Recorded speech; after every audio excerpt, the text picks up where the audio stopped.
Yeah. Okay, we should be recording. Good.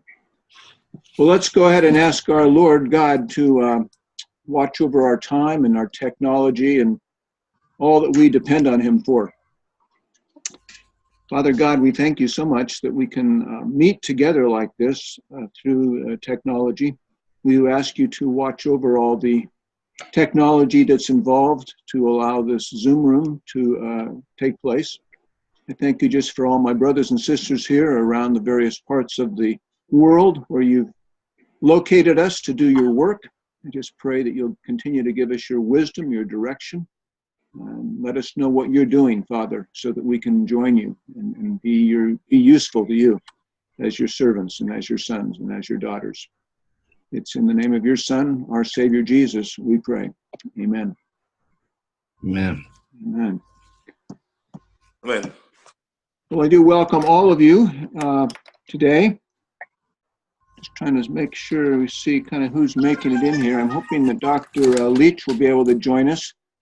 He's over in St. Louis, Missouri, in the United States. I think he's in Minneapolis right now, but he did tell me he thought he would be joining us today.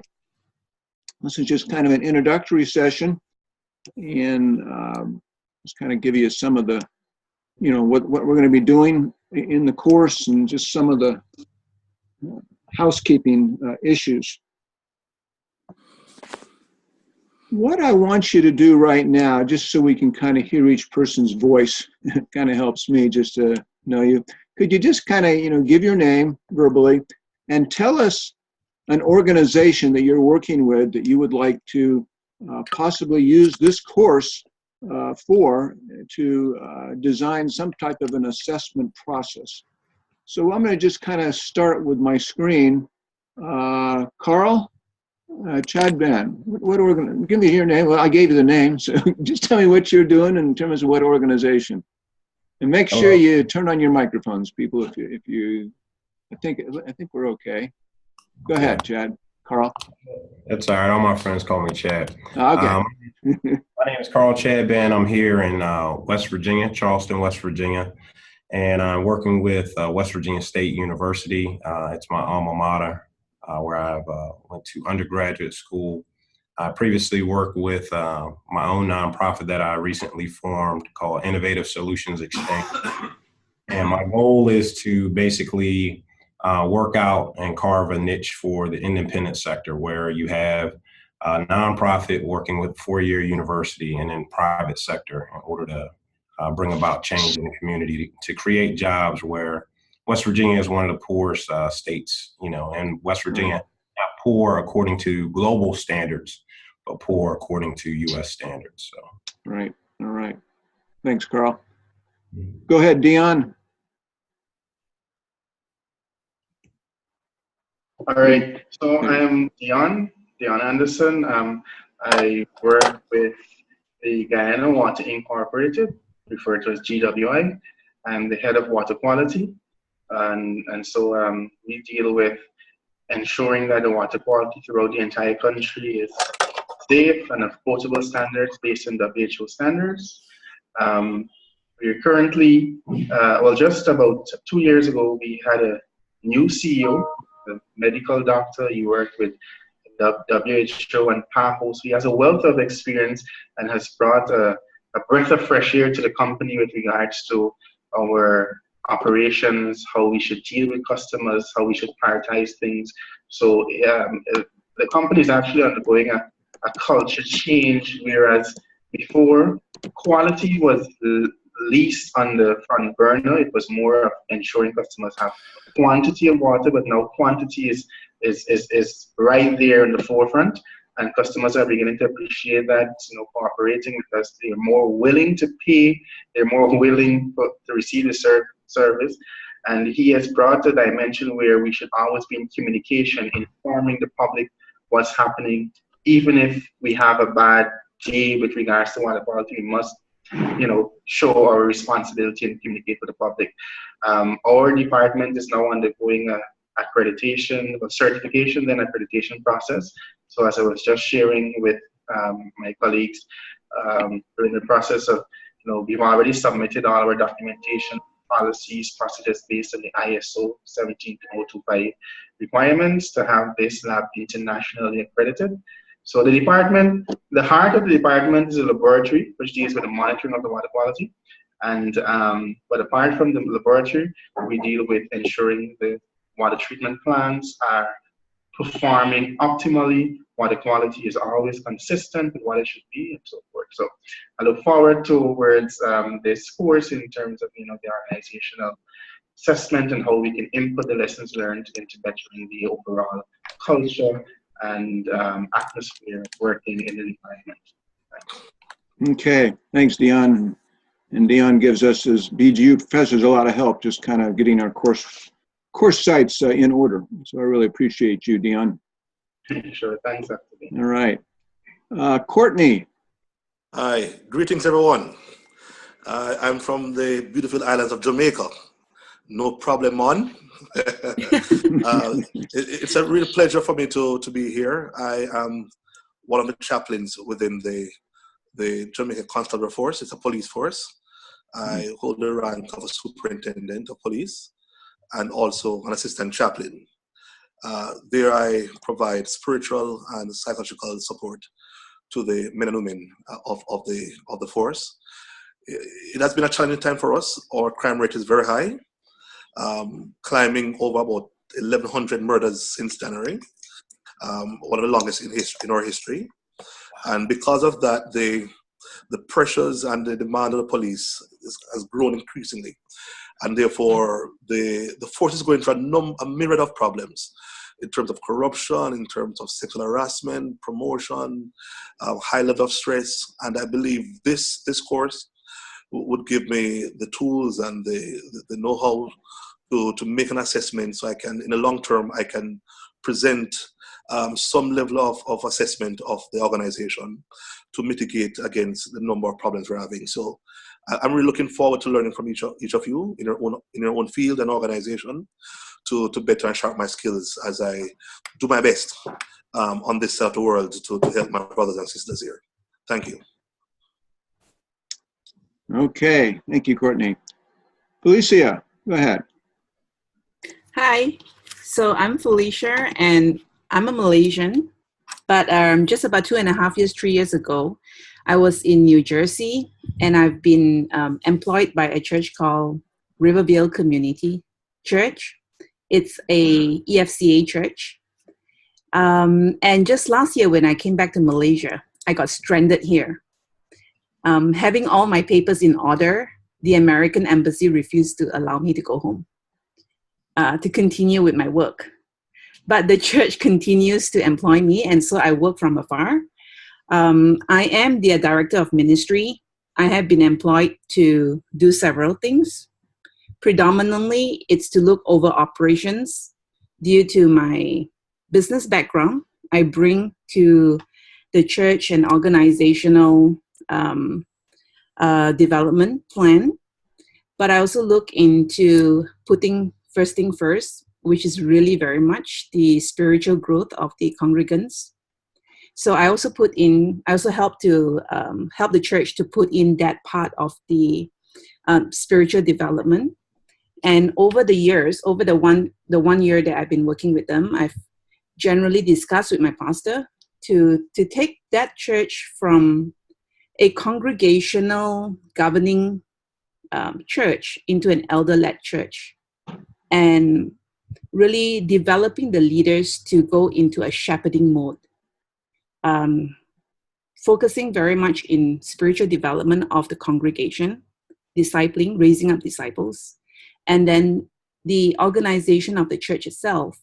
It's taken away from the elder so that the elder can actually be focusing on the spiritual, or rather the shepherding part. And then the organization of the church, it's being organized by a person like me, for example, and the church office. And the other area that I work with my pastor and the leadership team, it's to reach out to the community with whatever the community is already doing, existingly doing, and looking at the gift and talent of our congregants to work with ministry, or whether with NGOs that we believe we can impact the community.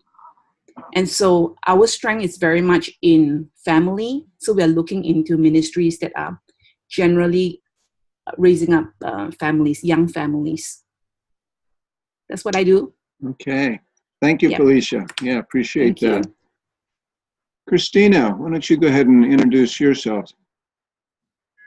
Okay, my name is Christina Olan. I am located in Hungary, based in Budapest.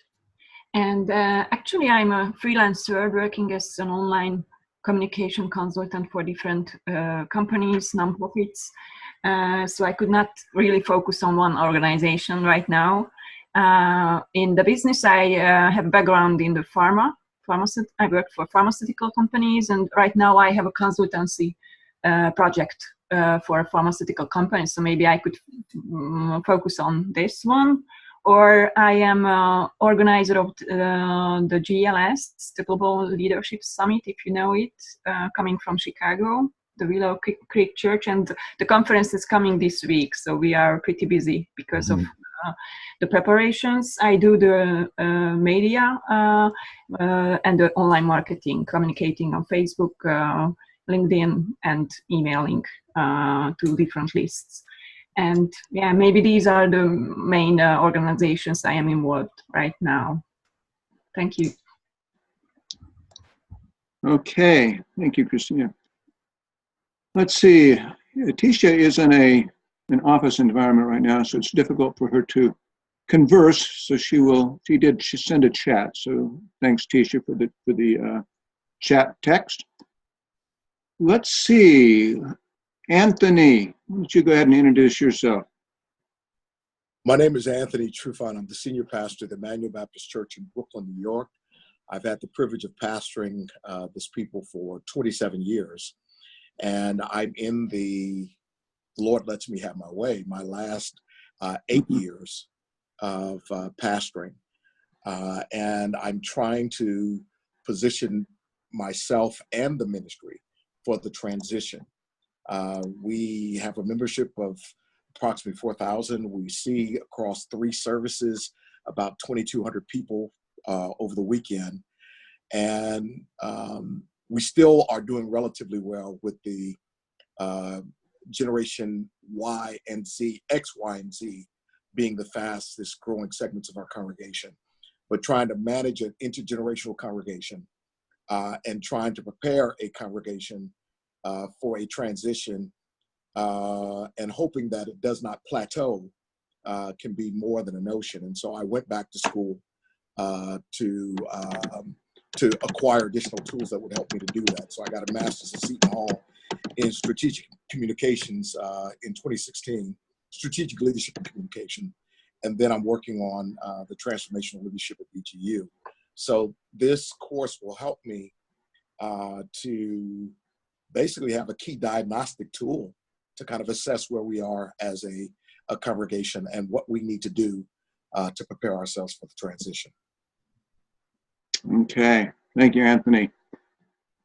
Let's see.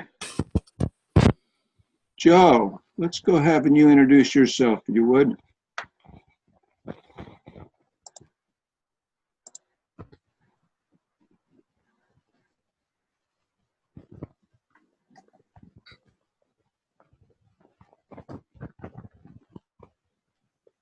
Yeah, I'm not hearing anything, Joe. Can you hear me? I'm not hearing any audio at this point. I'm sorry.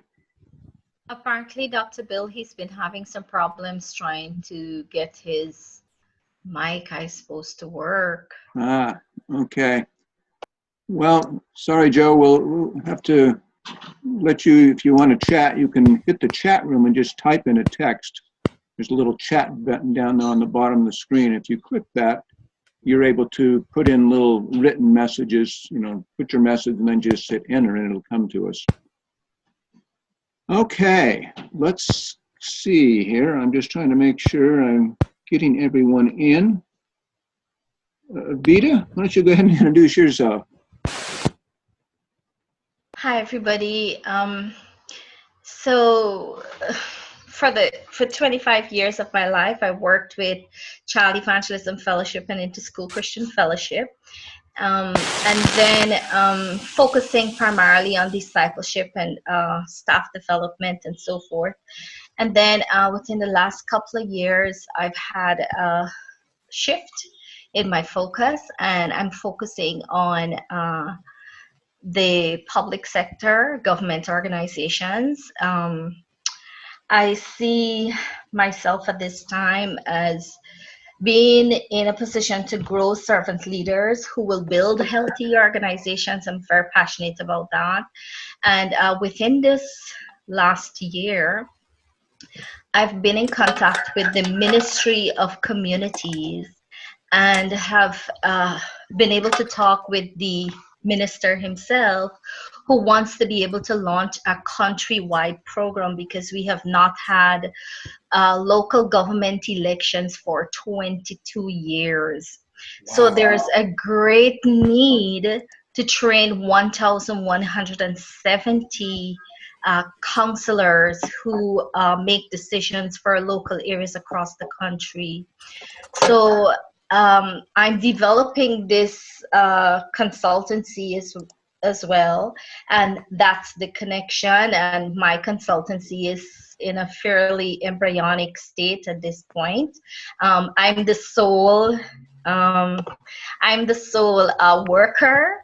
So, but I'm hoping that I will be able to get the opportunity to work with the leadership, the people who are involved in training for the Ministry of Communities. I'm at the point where I'm discussing with them how we can possibly be able to build a training program for a 3-year period for that organization. So that's where I am. Thank you, guys. Thank you. Okay, thank you, Vita. Bill Cheney, go ahead and introduce yourself there. I'm Bill. I live in Fresno, California, and I, until last December, was pastor of Valley Christian Center, and I was given a new assignment as the district supervisor of the Central Pacific District of the Foursquare Church, which is churches in California, Nevada, and Utah. So that'll be my focus. The district, I was asked to step in and basically do exactly what this class is about: assess and kind of retool and work on a turnaround.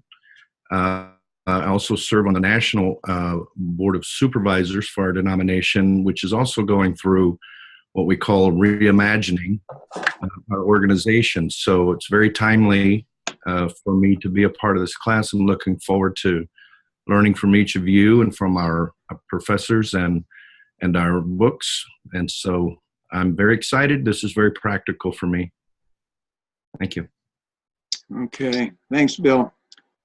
Well, I appreciate all of you sharing and just kind of giving us a little view in terms of what you're doing right now and how this course possibly is going to help you to do your work a little better.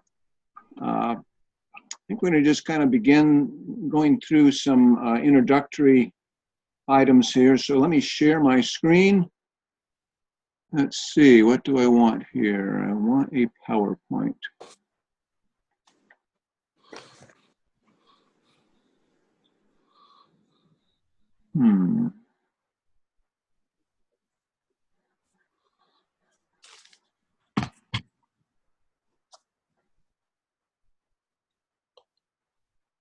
Well, let's do it this way. It's not our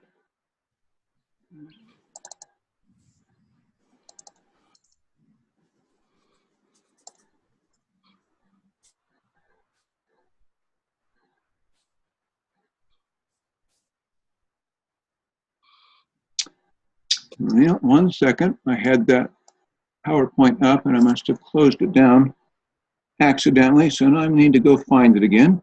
Hold on 1 second.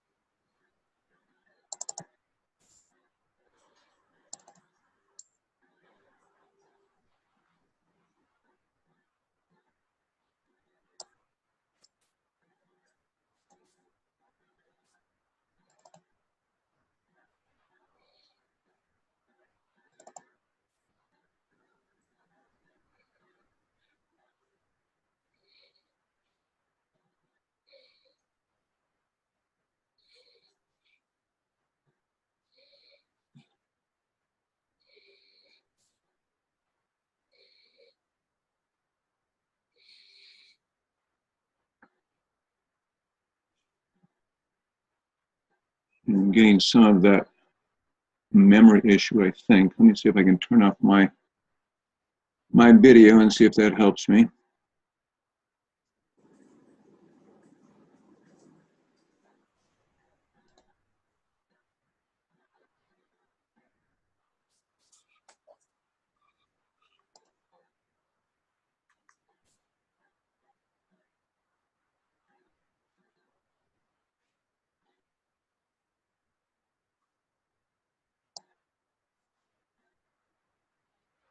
Okay, I'm going to stop sharing for just a moment. I'm going to turn off my video.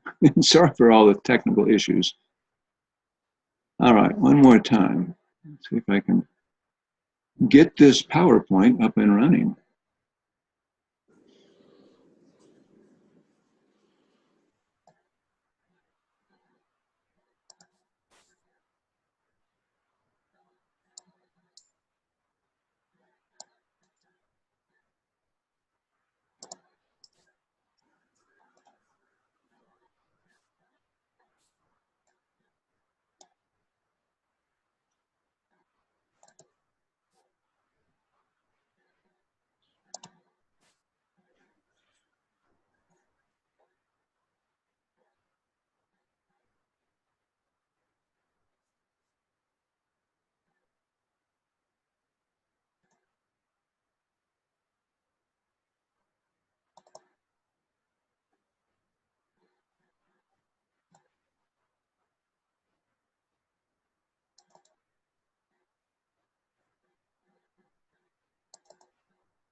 Well, I'm not sure if this is going to be the right PowerPoint. The PowerPoint I just created seems to have left. But we'll see if this one will work for now. May not have everything. Oh, there we go. Okay. Let me just see if this is going to have what I want. Okay. Yeah, I was looking for a different title. Okay, hold on a second. I think I can get us there now. I greatly apologize for the delays here. Okay, we're going to share the screen. We're going to pop on the PowerPoint.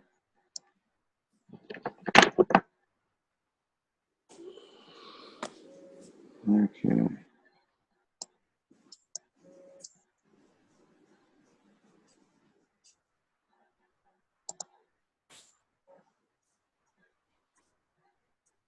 Now, I wanted to expand that screen, but I think we're going to just do it that way for right now. All right. Let's just talk about some of the items that we have, the components of the course. Of course, you got some group discussions that will be going on, as we do in all of our BGU courses. There's a chapel forum that's optional if you'd like to participate. That you know, there's usually a music video there, and sometimes a discussion questions. And if anybody else is participating in that chapel, then you'll be able to share thoughts. But if you'd just like to do the chapel yourself, that's fine too. But you can check that out, and there'll be a link to that usually under the discussion tab in each weekly lesson. There's also then the graded discussion. The chapel discussions are not graded, but the regular discussion forums are graded. And at this point, those are located under the assignment section. The assignment tab, you go to the assignment tab and it'll say, week 1 discussion, week 2 discussion. You have to click on that, which takes you to an assignment page. And then on that assignment page, there's another link that says discussion, or week 1 discussion, week 2 discussion. So you can look for those. And it's kind of mainly for you to discuss some of the issues together. Dr. Leach and I will be following those discussions, and sometimes we'll enter comments, sometimes we won't. We will generally interact with you on weekly written assignments, which you'll do each week. Before I go to that, let's see.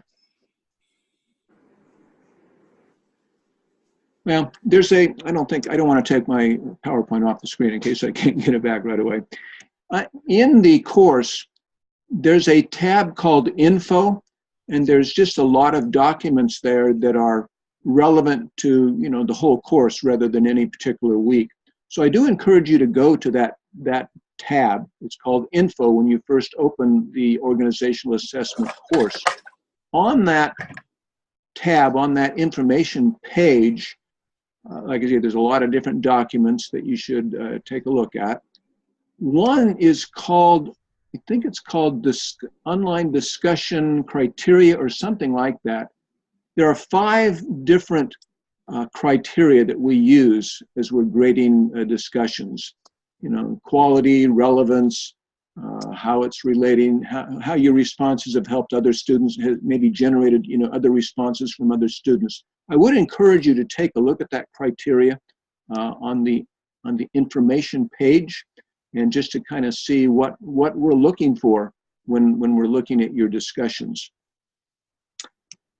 Weekly assignments, again, usually there's going to be a written assignment. I don't think there's a written assignment for the first couple of weeks. No, for the first week there isn't. But for the second week, you'll start written assignments, I think is how it works there. But for each week, there'll be a written assignment, just for you to do, maybe write a page, a couple of paragraphs, whatever it calls for.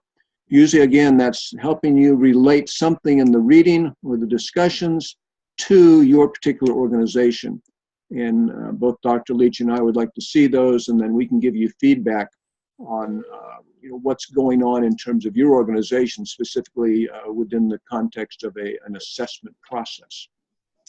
So you got the group discussions, you got the weekly written assignments. For the first 7 weeks, you are required to fill out a journal, and we use that component in most BGU courses. And there you just kind of summarize what the week content has been, what kind of principles you've learned, and how you're applying some of those principles to your particular context. You're going to be doing a class presentation as in the last Zoom room for the course. And what that's going to be is just basically what you can present in about 5 minutes. We've got 13 people in this course, so I can't really give you more than 5 minutes. But basically, you just be sharing an outline of the assessment process that you're going to utilize for your organization.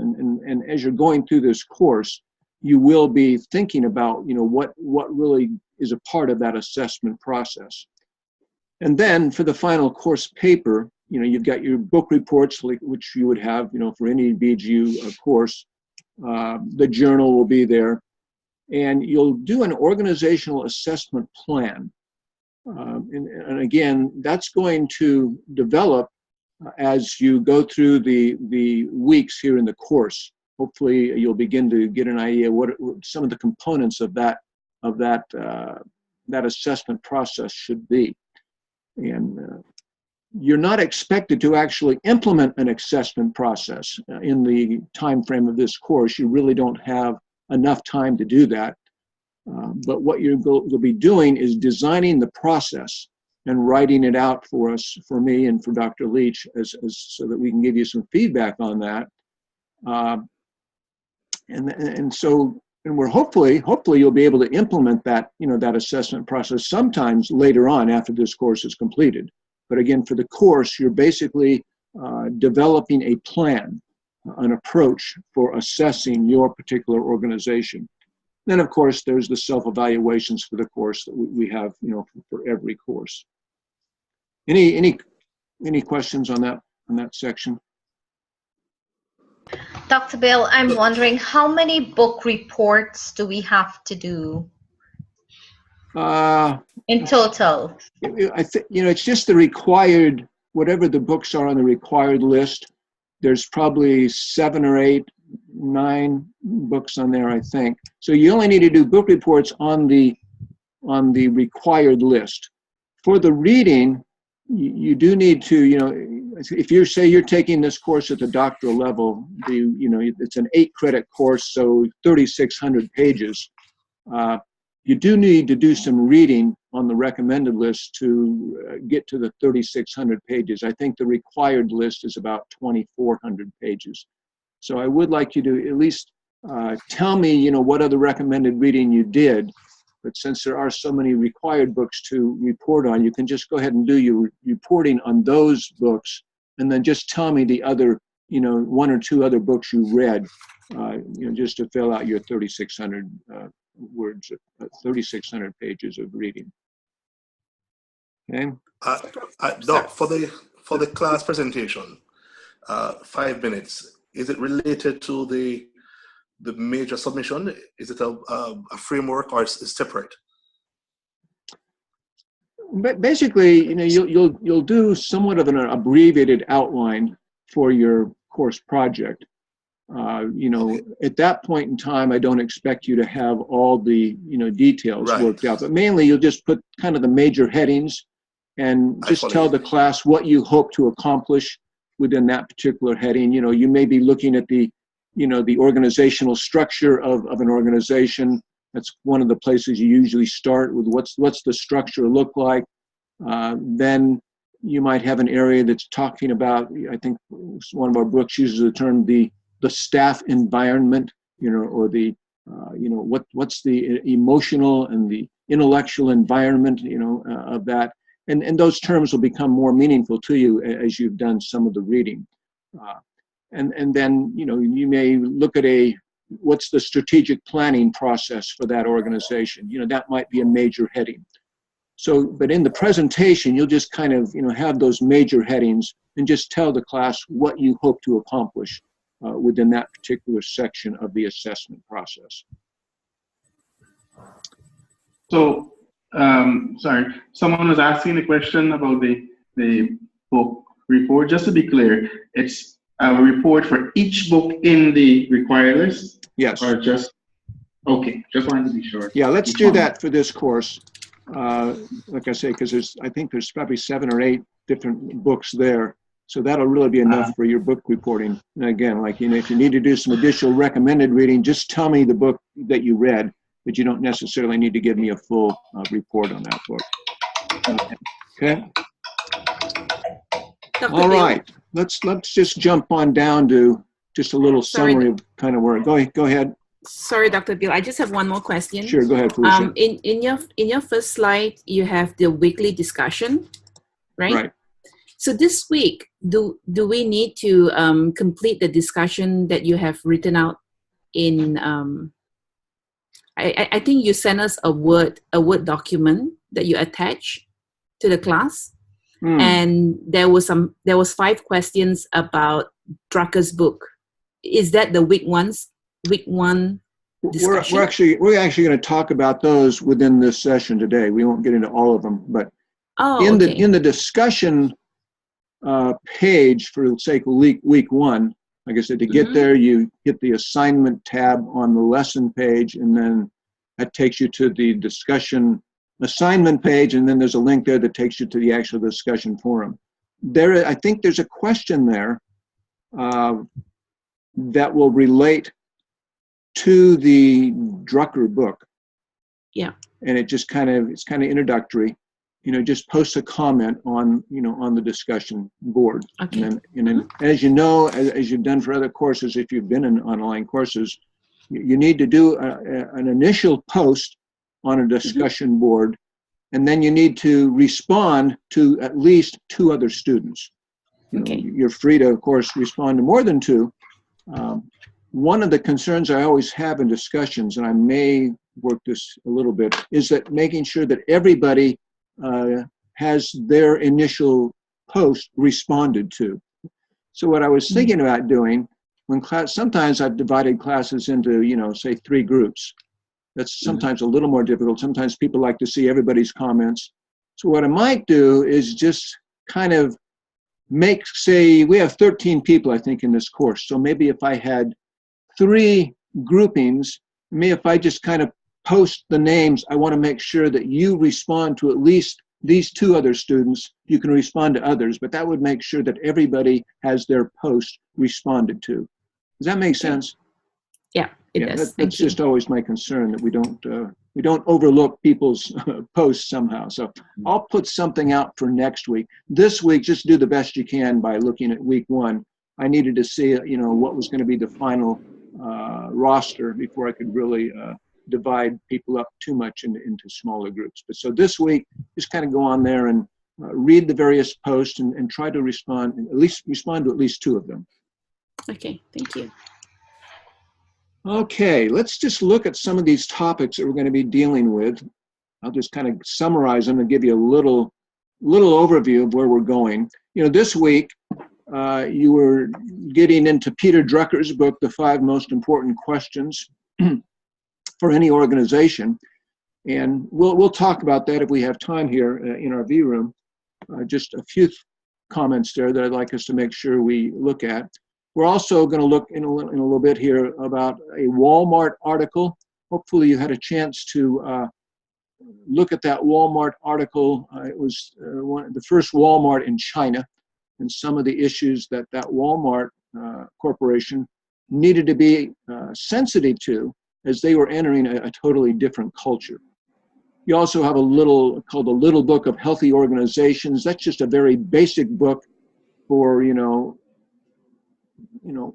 talking about some of the basic components of organizations, the mission, the vision, the values, some of those concepts that those of you who have worked with organizations for some time are very familiar with. But put that little book in there just in case, you kind of need an overview, kind of a refresher course on some of those initial components of an organization. Next week, you're going to deal with a book, Reframing Organizations by Bowman and Deal, and Dr. Leach will kind of lead that Zoom session. And that particular book has kind of been a classic in the last several years, just in terms of analyzing organizations in terms of their structure. How are they organized? What are some of the human resources of that organization? How do they meet the needs of the employees? You may look at the political structure, and that political word probably should be in quotation marks, because how that word is being used in the book is more in terms of what is the structure of the relationships that are going on. What kind of formal and informal structures are happening there in the organization. There's the formal organizational chart of an organization, but then we also know that there is another unwritten chart, if you will, whereas there are some people who just tend to be influencers. They're able to influence processes even if they don't have a major leadership role. And so the way Dealman and Bowl use that word, political, it's more in terms of how the whole infrastructure works, and how decisions get made, and how some people maybe lobby for their particular opinions, and so it's just kind of interesting as you look at that. And then the fourth part of that is the symbolic cultural rituals of an organization. Every organization kind of has some of their own rituals. They've got the morning coffee break. We have slogans. There's a culture, and you'll become more familiar with that term for every organization. There's certain rituals that each organization has, symbolic rituals. And so again, we're kind of dealing with an organization from various perspectives. And so that's kind of what that book next week will really help you do. Third week, we're going to kind of look at some more cultural considerations.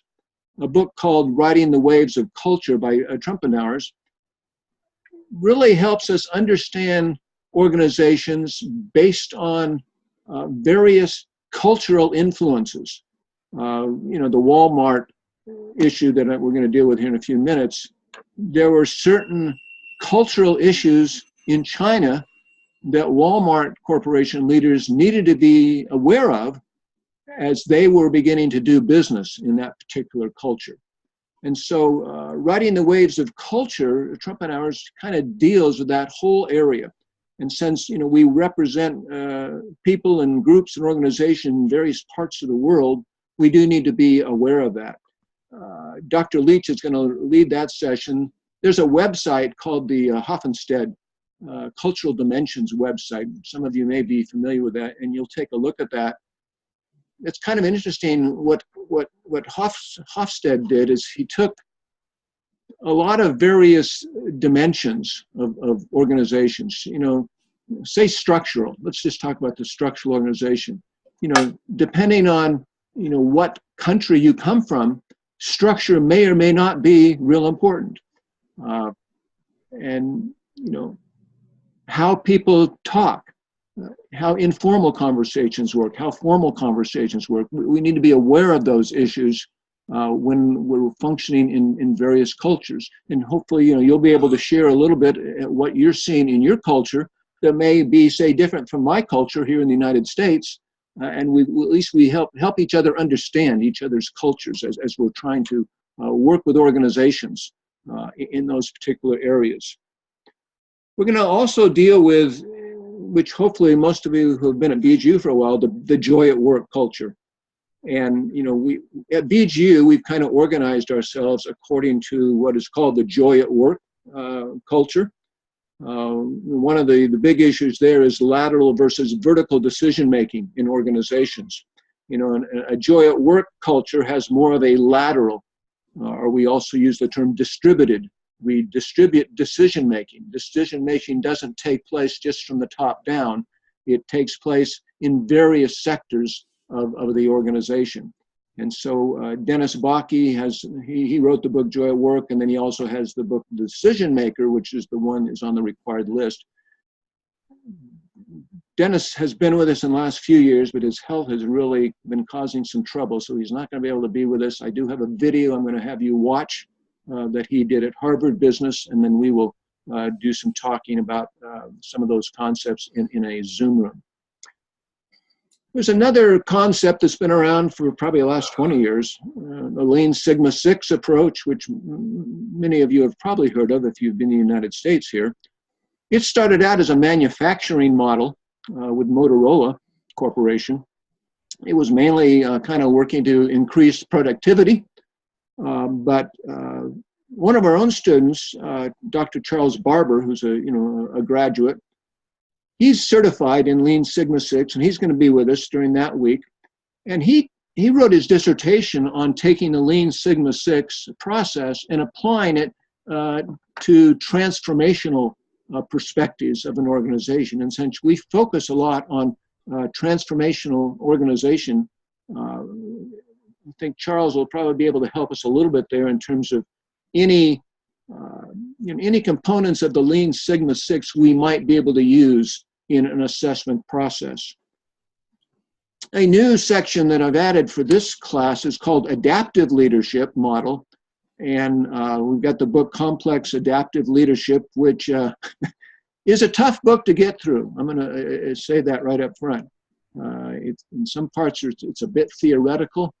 But Dr. Rodney Robinson Rogers, one of our faculty members, this has kind of been one of his areas. And since he's on our faculty, I wanted Dr. Rogers to share with us on adaptive leadership. And so we've added that book, which he recommended. The idea of adaptive leadership is the fact that we can't just always use one particular form of leadership in an organization. I talked in Joy at Work, we talked, lateral versus vertical decision making. In an adaptive leadership approach, there's more of a sense of looking at the organization in all of its complexity, and that we can't necessarily just have a top-down, for example, decision-making for all factors. That may be needed in some situations. Other situations, we form teams. We form more of the lateral distributed decision-making. And so Obolensky has tried to look at the complexity of organizations. We in the last several years, we have in organizations called chaos theory. And it's the idea that nothing is really stable, nothing is really permanent, because we live in cultures at least we do, especially here in the United States, that everything seems to be in flux, in change. And how we do leadership, how we work in organizations in constantly changing in environments is kind of the issue, I think, that Nick Obolensky is trying to get at in his adaptive leadership model. So you'll work with that one, and say Dr. Rogers will be with us to kind of lead us through some of that. In all these factors, you're going to be involved in helping organizations change many times. As you do an assessment process, we don't want just that to be a theoretical process. An assessment process is to lead to constructive change. And so John Cotter has a Harvard business book that you have there on the required reading list, and it basically, he's the editor, and so it's several different authors who put articles in that particular book. Just kind of introduces various components of change, what different people have found effective in helping organizations go through change processes. And so I just want to expose you, in a survey fashion to some of those issues. Throughout all the weeks, we want to continually bring in the BGU's transformational leadership perspectives, calling-based, incarnational, reflective, contextual, servanthood, prophetic, global, shalom. As you've been in BGU courses, you encounter those particular categories, and we'll continually wanting to see how those particular characteristics are being reflected or demonstrated in particular organizations. All that is, this, as you look at the slide here, it's an overview of course topics. This is all under the point A, organizational theory. The idea of a lot of these books is just to try to introduce you to really what's going on. And of course, we do that through a lot of our BGU courses, but to kind of give you a bird's eye view of just some of what seems to be going on in terms of organizational leadership. And that's what some of these different books, models are trying to expose you to. It's various types of organizational theory, if you will. Another part of the goals of the course is to give you an assessment model that you can actually utilize. And so we've got one book here by Kathleen Imordino, and she uses a book that goes through a very specific process that has been used very successfully, especially in some of the public sector organizations, but it's just as applicable to private sector organizations. And there's an institute called the Baldrige Institute, and they have the Baldrige model, and you'll just kind of read about that, and that gets very specific in terms of assessing in detail some of the various components of an organization. And so you'll read that as kind of one of the final books, because that book hopefully will help you have some very detailed pieces of an assessment process that you may want to use. But all the other books are helping you at least be aware of various models, various ways of looking at an organization structurally, and symbolically, politically. I'm hopeful that, as you look at some of these books, we discuss these issues, it's all going to come together for you in some kind of an assessment process that you can tailor uniquely for your particular organization. And that's what you'll end up doing. And the final process of the course is that you come up with an assessment process as you look at all these various books.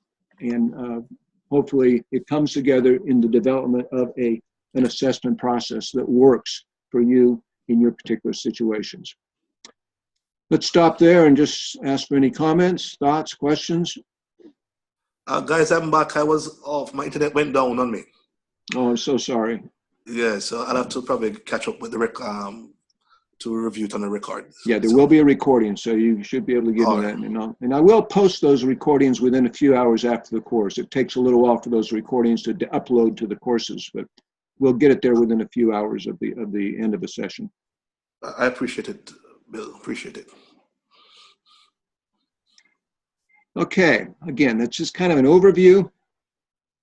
Let's jump on down, and I know one of the issues I'm kind of running into with this particular course is that we're kind of doing the Zoom room at the first part of the week, so you may not have had quite as much time to look at the questions, I did send you out some questions. I sent you out kind of an outline of what I'm going over in this Zoom room.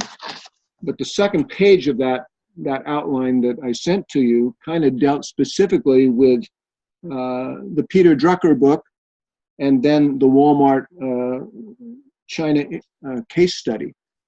So let's talk about that for a little bit. And like I say, if you're able to contribute to the discussion, that would be great. If you've not had a chance to get into the books, I'll understand that since it's just kind of the first week. But this is this is a 9-week course and it's an 8-credit course. So we have to pack a lot of material into a short period of time. And so sometimes I feel like I have to apologize for that, and yet that's the way the course is structured. So let's just talk about a few of these issues that are here.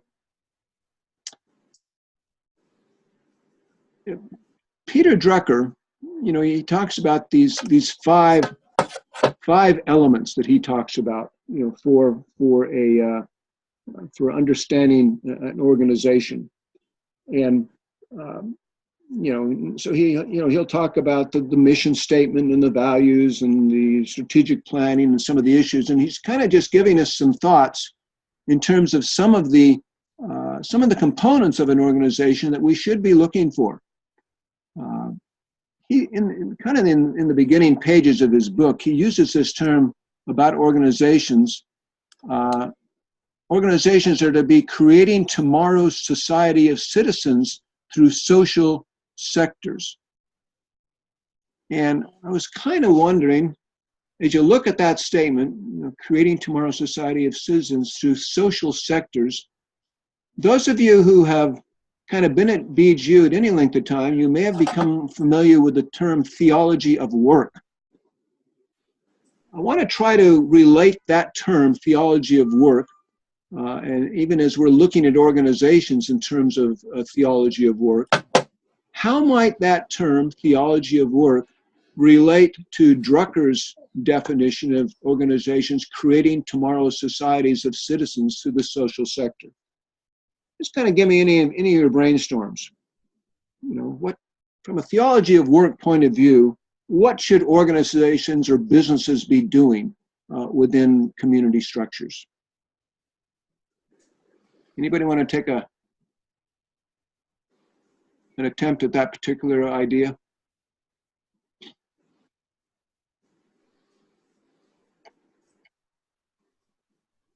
Dr. Bill, I'm thinking of like social responsibility. Okay. Organizations being able to use what they have to impact on communities around them and make necessary changes or help in specific ways. Good. Right. And that's exactly right. As we're thinking about a theology of work, we kind of go back to, the Genesis account of the creation. And, there was a garden, and there was work to be done in the garden in order to improve the environment there. And so we kind of looked at that in terms of theology of work. We're looking that God has called us to, he gives us the privilege really of being in partnership with him in this world. As we function, under the guidance of the Holy Spirit, under the instruction of the written word, within the community of believers where God has planted us, as we are seeking to be sensitive to what's going on around us. One of the transformational perspectives at BGU is called contextual. And we know what that means is that as we are involved in whatever the Lord is calling us to do, we're doing it in the context of a particular locale. Okay? So you're in a particular city, a particular community, and so we kind of use the idea, let's see what God is doing in this place and join him in doing it. And I think in terms of organizations, Drucker will emphasize the idea that when we are functioning in an organization in a particular community, we need to always be listening to that community. What is it that God is saying? What are the needs? How is that community changing? How do those changes, what the Lord is doing, how does that affect those of us who are involved in leading organizations? Okay, so I guess, you know, when he says we're creating tomorrow's society of citizens through the social sector, from a theology of work point of view, we are, whether we're involved in profit or nonprofit organizations, at least from a Christian point of view, we need to be sensitive to helping to provide resources for the community, helping to be positive influencers for the community, for the good in our particular culture. And so kind of be thinking about that as we are involved in organizations, you know, and as we as Christians, we kind of have to function, you know, in the world and out of the world, as Jesus said. You know, he said, you're here in the world, but you're not of the world. And so we are constantly having an ear to what's going on in our environment, and then we have an ear to what the Lord is speaking to us. And so we're always walking in that kind of tension. And in organizations, since we're talking about organizations, sometimes, you know, you may have a place of influence in an organization, or you may not have a strong role of influence right now. But, you know, the Lord may very well open those doors of influence. But as we're thinking about an assessment process, we're hoping that you will have the opportunity to utilize, you know, the assessment process that you develop within the organization that you are currently related to. Doc, is there any place within the theology of work for accountability in terms of holding persons accountable, in terms of their stewardship within that context? Yeah, absolutely. And, you know, as you go back to the Garden of Eden story, you know, the Lord God, right, he was asking for accountability. You know, what are you doing there?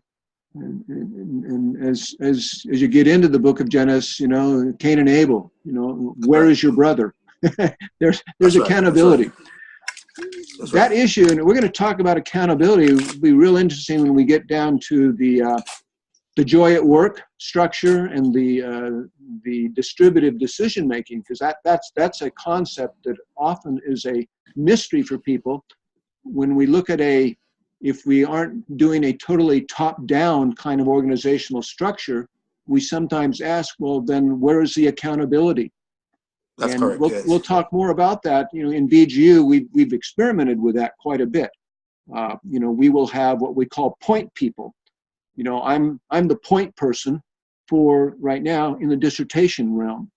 And so, you know, decisions kind of stop with me, but I need to go to others in the organization for advice. And so we'll talk about that accountability, and we'll also talk about you know, how accountability is enforced within various organizational structures, depending it's at a lateral, a distributive management form, or a top-down structural form. Okay, thank you.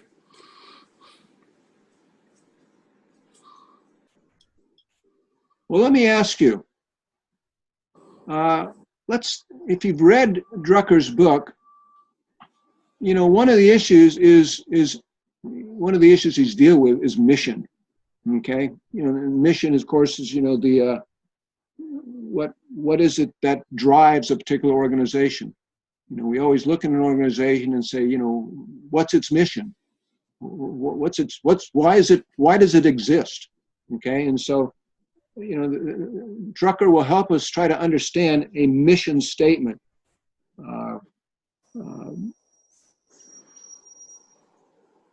The mission statement is, like we just said, it's the organizational's total objectives for existing. And, you know, every organization is going to have some kind of a mission statement. sometimes when we're helping organizations, we may need to just go back to square one and say, you know, what is the mission of this organization? And then as we begin to look at some of the activities of that organization, we can begin to ask, are the activities that this organization are involved in actually helping to accomplish what they say their mission is? And sometimes those are very different, especially an organization that's been around for a while. They can get involved in so many different activities, so many different endeavors, that sometimes they tend to lose sight of why they were originally created. And we can kind of be looking at that in your assessment, you know, because you start your assessment process with what's the mission, you know, what's the stated mission, and then you may want to look at, okay, this is the formal stated mission. Are there some informal mission statements that are also seen to be going on in this particular organization? Drucker asked the question, can the mission of an organization change? What do you think? Can the mission of an organization change? And if so, why? Absolutely. Okay. It depends on the context. If the context changes, sometimes you may have to modify, to go back and to reflect on your original plan. Is it working in the 21st century?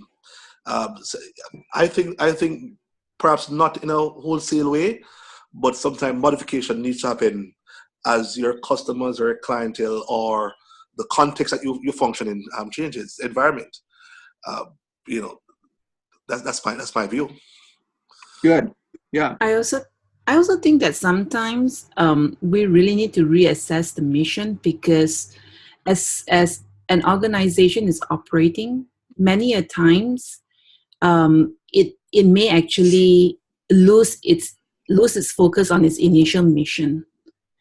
And many a times I think organizations actually comply very much to a culture or to a set of values that as they were operating, they tend to fall on that area and they actually lose focus on their mission. Right. Yes. So I think mission always needs to be revisited and reassessed. Okay. In right. order to get that clarity and the focus. Very good. Yeah. I would just add that if our vision is a world that we envision, let's just say a world without hunger, and our mission is how we go about that vision, then your mission would be allowed to change, potentially if you found a more effective way to go about it. Usually your mission is how do you go about it? Right. How do you go about your vision? So if initially I thought giving away, fish was a way to end hunger, and then I changed my mission to, hey, why don't I teach people how to fish? That may be a more appropriate way for me to change my mission. Very good. Right.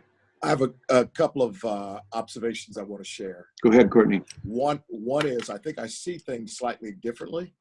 I think that mission, depending upon the context, does not change. For example, the mission of the church does not change. How I express that mission does. So right. The mission of the church is why we exist. The vision is the destination. So vision is, to use Barner's term, is a clear mental picture of God's preferable future. So that gives us direction. That's where we're headed. But then how we get there is not mission. How we get there is strategy. So strategy may change, vision may change, but I don't think that mission changes for a church. Perhaps for another organization, that might be true, but for a church, it's Matthew 28, 16 to 20. And I don't see how that shifts. Yeah, no, that's good.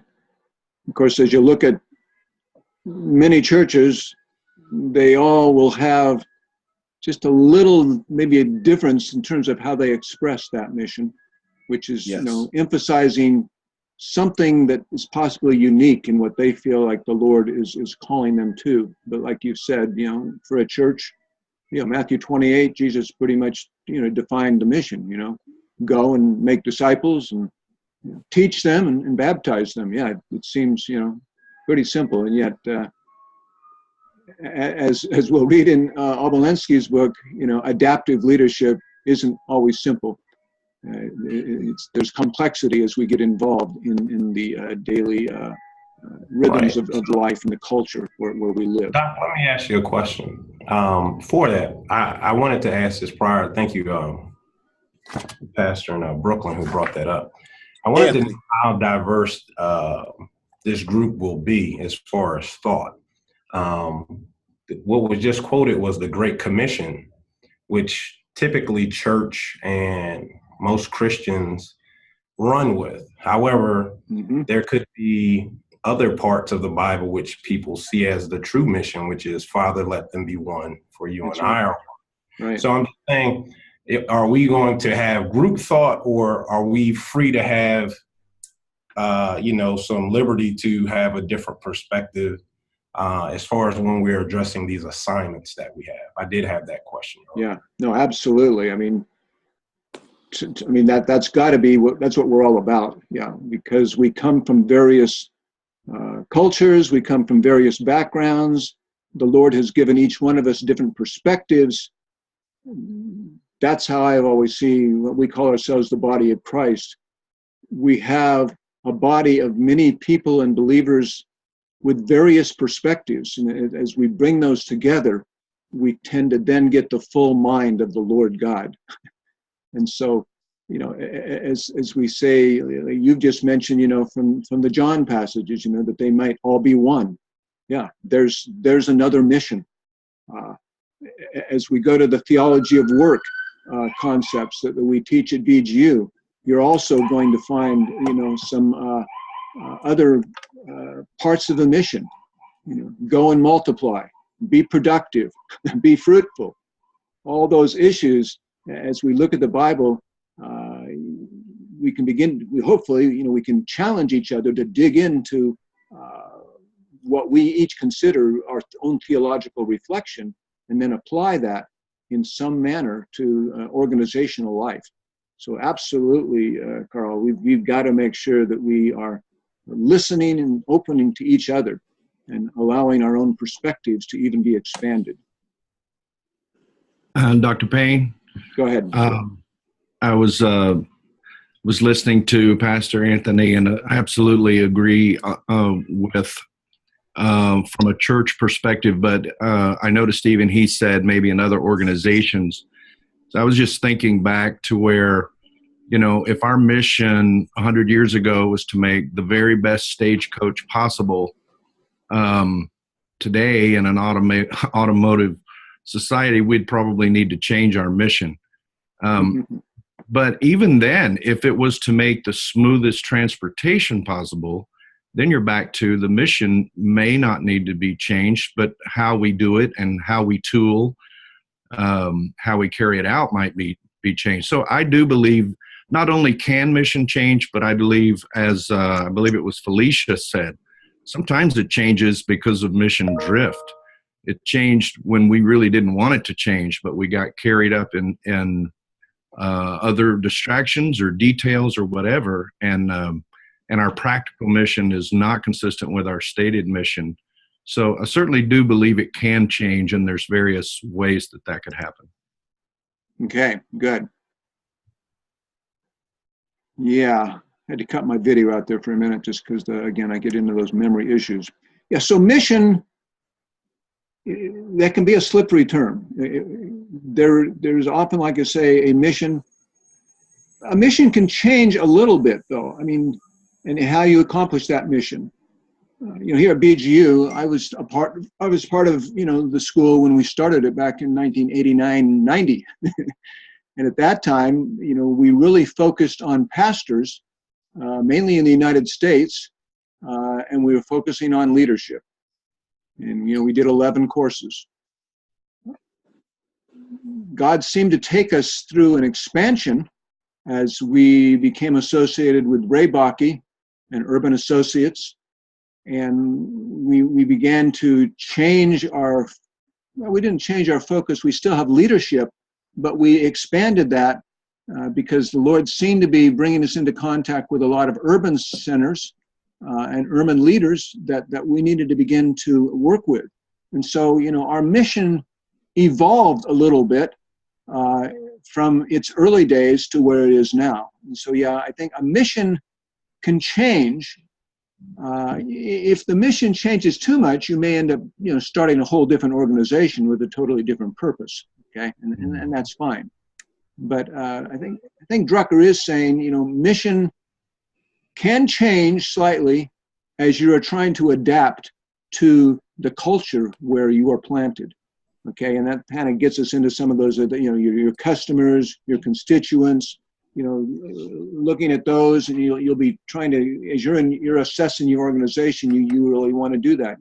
Who are the constituents? Who are the customers who this organization focuses on? We also focus on the values that are involved. Okay, your particular organization is based on a particular set of values. Your mission is based on a certain set of values. What the people who started that organization considered important, and that's what values are, of course. We're going to be looking at results. It's kind of the fourth area that Drucker looks at. What's actually being produced by your organization. We talk about quantitative and qualitative results. And as you work with me in a dissertation process, we'll talk about those terms a little more in the research class. But quantitative are mainly numerical data. You can count it. We used to talk about SMART goals. Specific, measurable, attainable, realistic, and tangible. And so quantitative goals can somehow be measured. We can say, if I'm in a church, we've brought in this many new members, or we've discipled this many new people, or we have seen these projects started in our community, and we've seen these results. We're always looking to see, are we accomplishing what we've said we want to accomplish? And can we measure that in some fashion? Okay. When I used to do grant writing with a school, the University of Montana, when we would write grants, we always had to show the granting foundation what goals we were after, and we also had to show them how we are going to measure if we were actually meeting those goals within the time frame that we had specified. And so, finding ways to measure the results of an organization is part of the strategic planning process. And that's the fifth piece that Drucker talks about, the strategic planning process. Okay. We come up with objectives that we're trying to accomplish as an organization. And then normally organizations maybe have quarterly or semi-annual or annual strategic planning meetings where they look at the objectives and what they've been trying to accomplish for the last term, whether it's the quarter or the semester or the year. How well did we do that? Where did we fail? Where did we have success? And then out of that strategic planning process, we begin to look at what do we want to accomplish now? What was it that we feel should be on our plate? And what are the resources that are going to be needed in order to begin to accomplish those goals? Here, and I relate to the school that I'm a part of. We're an accredited organization, so we have to go through that process every year. We have to indicate what it is that we've been trying to accomplish. We have to show benchmarks, and then we have to, at the end of the year, report on how well we accomplished those benchmarks and where we failed, what we're considering recommendations to move on for the future, etc. So yeah, those are some of the kind of issues I think that Drucker is trying to introduce us to as we're looking at his book. Any other thoughts on that before we just kind of move into a few more minutes to talk about the Walmart article?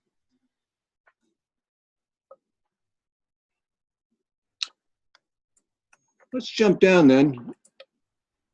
hopefully maybe you had a chance to read this little Walmart article.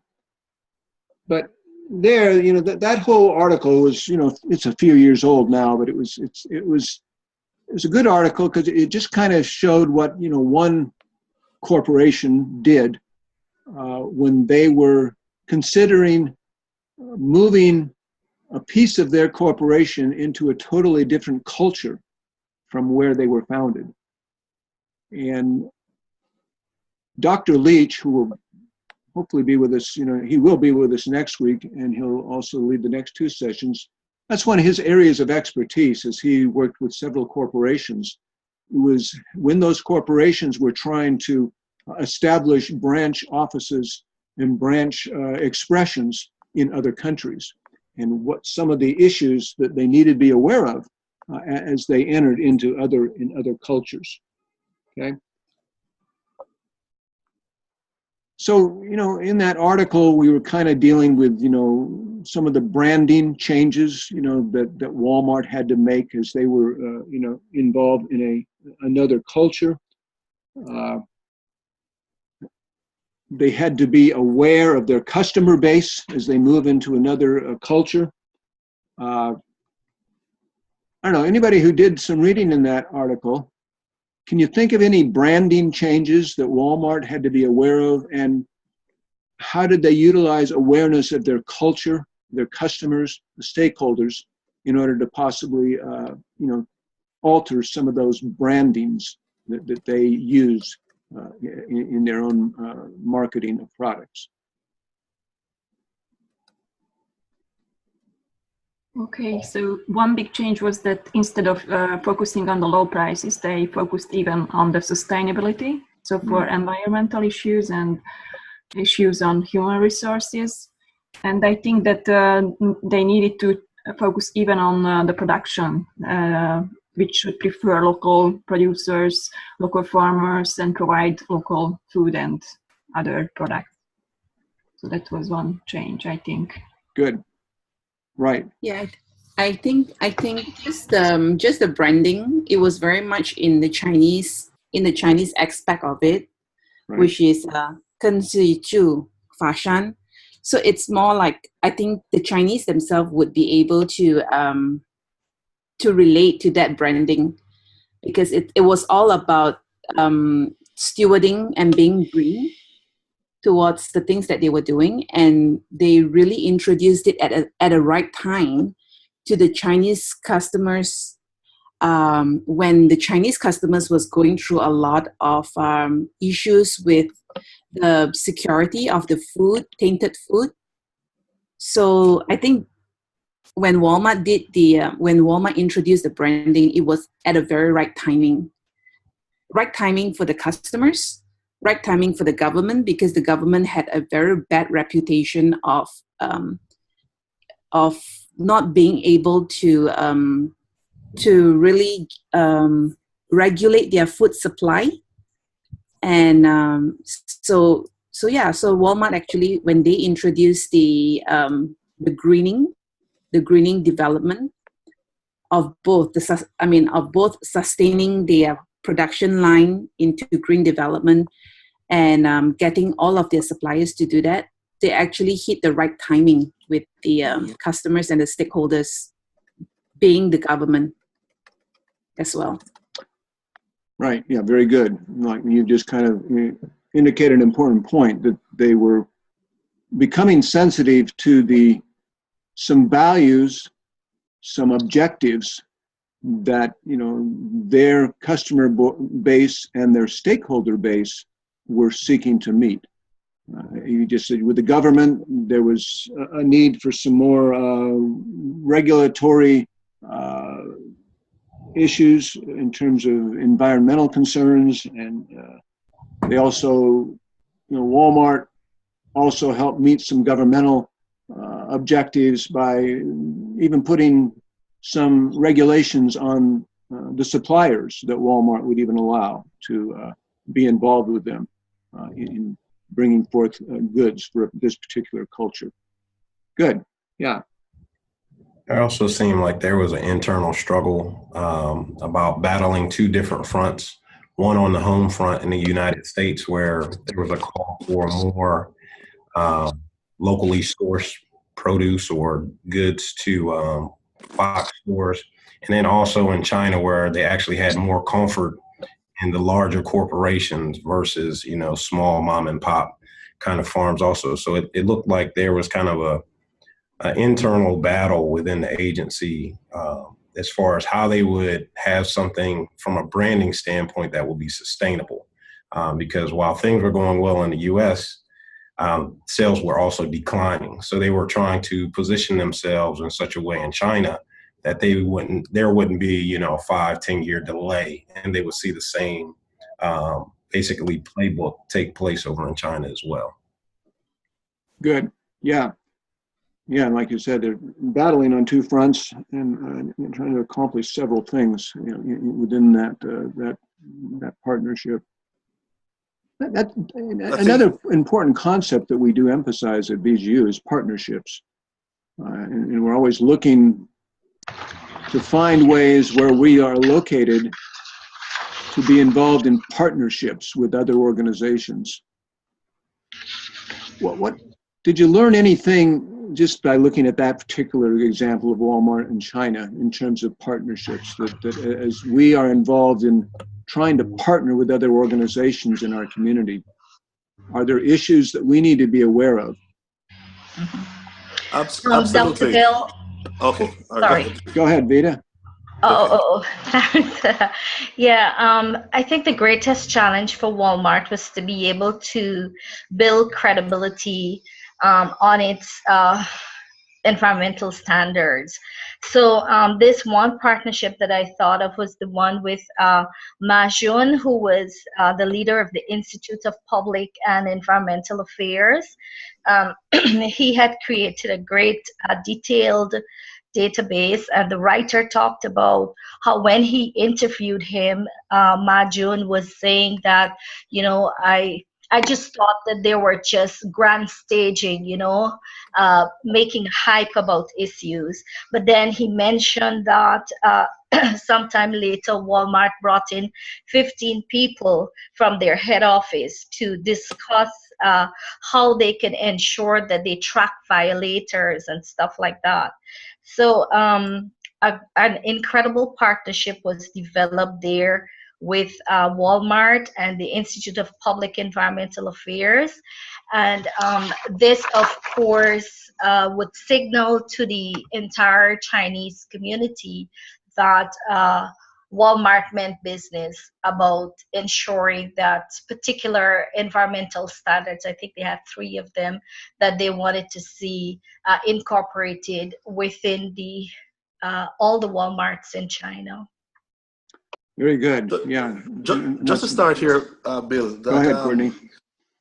Meeting the social and environmental standards is not optional. And I think that was a driving factor. And for me, especially in the Caribbean, you find that big corporations, they do not care about in terms of environment. They don't care about the culture. They don't really care about the needs. There's no partnership. What they do, they come in and they exploit, and sometimes at expense in terms of for more profitability. And I think in partnering, what I've learned from this article, that it's important that as you go into any territory, as you go into any business, whether it's a church or it's a private business, you can't exist alone to be successful. You need people around you, people around your ideas, people to work with you, whether it's your customers, it's the government, whether it is just the people on the ground.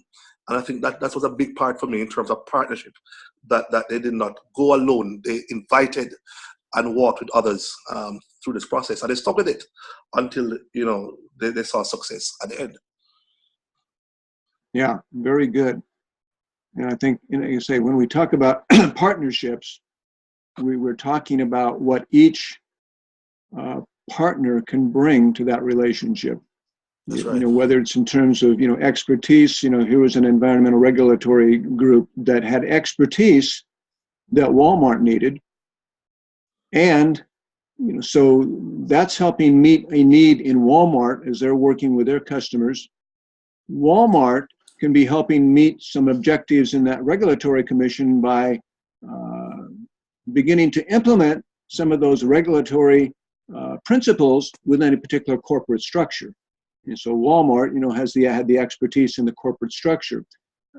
As you've just said, though, Courtney, there are corporations who really aren't going to be sensitive to what's going on. They only have the bottom line profit.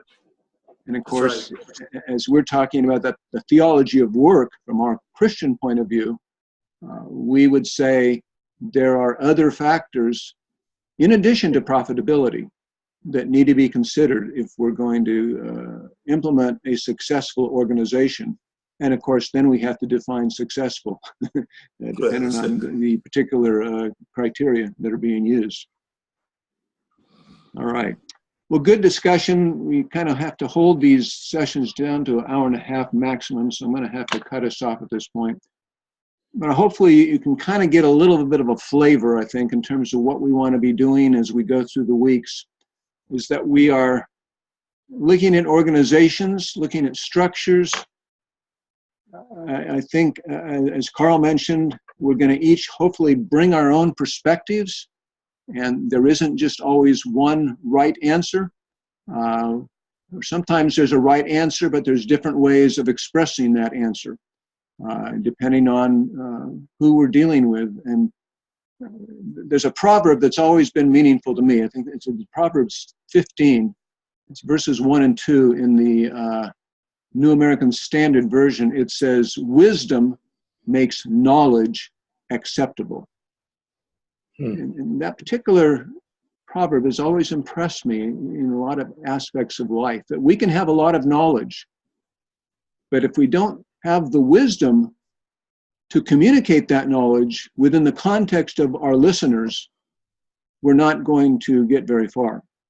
And so whether it's organizations or Drucker is talking about being aware of the values and where our customer base is and what they're thinking, what communicates to them best, we need to be listening and learning how we can relate as an organization to that culture, that community where God has put us.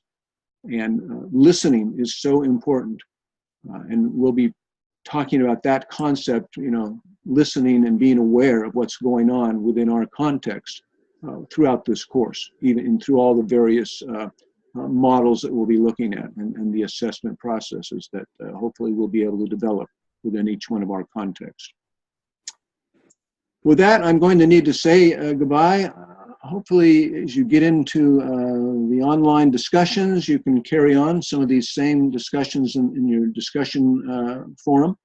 And I don't think that, like I say, I don't think there's a written assignment this week. I think there's a discussion forum. So do take a little time and get acquainted with the online course. Make sure you look at that info tab and look at some of the documents that we have posted there. And I will be responding to each of you in your weekly written assignments, and I'll be checking in with you there. And Dr. Leach will also in the discussion forums. So with that, we're going to sign off. And if I didn't answer any of the comments, I will look at those comments as I sign off here, and I will try to answer those. And so also the recording will be up, Doc. The recording. Also to go ahead. Posted. Also in the record will be posted. The record. Say that again. How soon the record will be posted? The record. I think it usually takes at least 2 or 3 hours to. It has to take the recording, it has to process it, and then it uploads. We have to upload it to YouTube, and then I'll give you the link to the YouTube. Is kind of where we post a lot of our BGU videos. So it'll probably be 2 to 3 hours at least. No problem. Thanks. Okay. Appreciate it. All right. With that, I think I am going to sign us off and just pray for God's wisdom and direction for where you're planted right now. Goodbye now. Bye. you. Goodbye. Thank you. Bye. Bye-bye. Bye-bye.